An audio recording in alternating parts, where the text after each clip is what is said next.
All right. Well, James, this is obviously not the first time you've directed a Hugh Jackman Wolverine movie, and it's not the first time you've directed them in general. You directed them in Cade and Leopold many years ago. Yeah. Back when you worked with him then, did you ever imagine you'd be doing X-Men movies with him or hope to be doing them? Neither.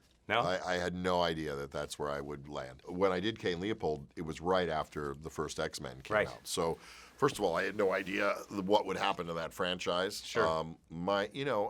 I was just thrilled to be working with him on Cade and Leopold and kind of dazzled with him. As, having known Hugh almost 20 years now, what is the truth for me about him is just how continually, over and over again, he surprises me with the depth of his acting, his versatility, his ability to keep reinventing himself in movie after movie. I mean, I think there's two things. One is I think he's a real throwback Sure. to actors of the golden age, but also I really identify with him because as a filmmaker, I've made a lot of different kind of movies.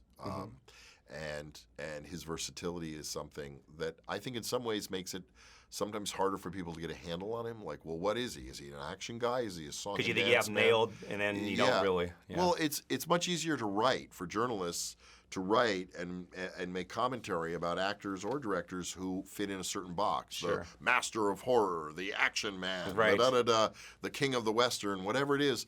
But when you can kind of move around to different places, I think it takes longer for people to put you in a box that makes it easier to talk about what you do. So this being your second X-Men movie, and specifically each of them being about Wolverine, were you a big fan of the character growing up by any chance? I loved the X-Men growing up, and I loved Wolverine growing up. And I did too.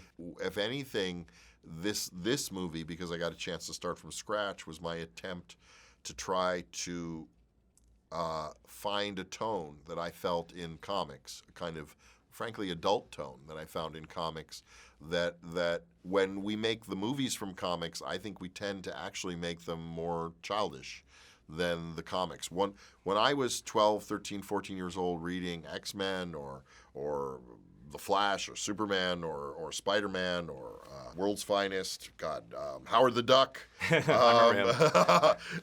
whatever they were, they always seemed racy to me and ahead. They seemed slightly forbidden and slightly about grown-up things. They definitely did. A lot of depth and the of themes, character. yes, the themes, the hurts between the characters, the love affairs, Right. the wounds from the past, Yeah. the grudges.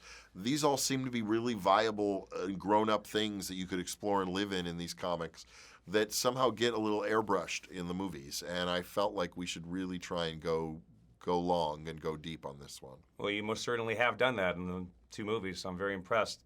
Story for Logan, you were combining elements of the famous Old Man Logan story and, of course, the very famous X-23 character, Laura Kinney. So how did you come up with the brilliant idea to combine these two? And also, how did you come up with the idea of using the Reavers as the bad guys? Well, the easy one to answer is coming up with the idea to combine Laura and Charles was the first thing I did was I want to make a movie that pushes hard on Logan on the inside.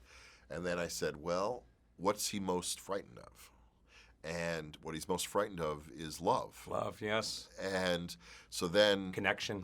Yes, intimacy. So then I saddled him with a father and a daughter. What could be okay. more threatening? Not a supervillain, Yeah. but in a sense, a family. Right. And decided to make a kind of very domestic film about a character who is loath to open himself up, forced to, in a sense. Mm-hmm. And I thought that would yield the results. If this was going to be our last film, I thought that this would yield the kind of emotional results we'd be looking for from it. So I know a lot of fans felt your previous movie, The Wolverine, would have been even better if it were rated R. This time you finally got the R rating. So looking back, what could you have done to The Wolverine if you were allowed to give it to an R rated? Well, I think the key thing that happens with a rated R beyond the violence, obviously it's kind of obvious, the answer to your question in discussions of obscenity or violence or sexuality, but the key thing I think people don't think about when you make a film rated R is that it also restricts who's coming, right? So now there's not going to be children there. Right. And the studio has to accept that the movie's going to make less money because there's less people who are allowed to come. So then the result of all that becomes, well, now that you're making it only for people essentially over 16, 17 years of age, the movie can be more sophisticated in its themes, its dialogue, the way the characters interact. because you suddenly are not having to sell Happy Meals or keep a 9-year-old or 11-year-old amused. And that's a big change. That's a big change.